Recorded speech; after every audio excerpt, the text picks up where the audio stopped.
In this video, we'll see the new activity panel that has been redesigned on Ruttl. You can always scroll and look for the edits.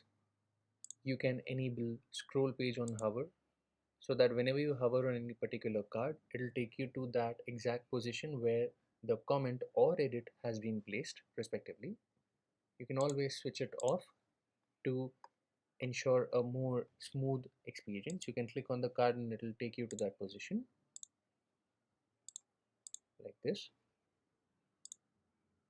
You can always look for comments that have only been assigned to you like this. For example, you can go to the newest first or the newest last method, and similar way you can also enable or disable scroll page on hover on comments. We'll disable it for now.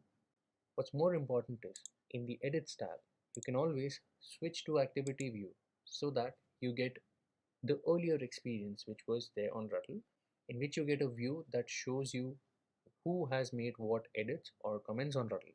That's it. Feel free to ask any questions or doubts in the comment section below and we'll be more than glad to assist.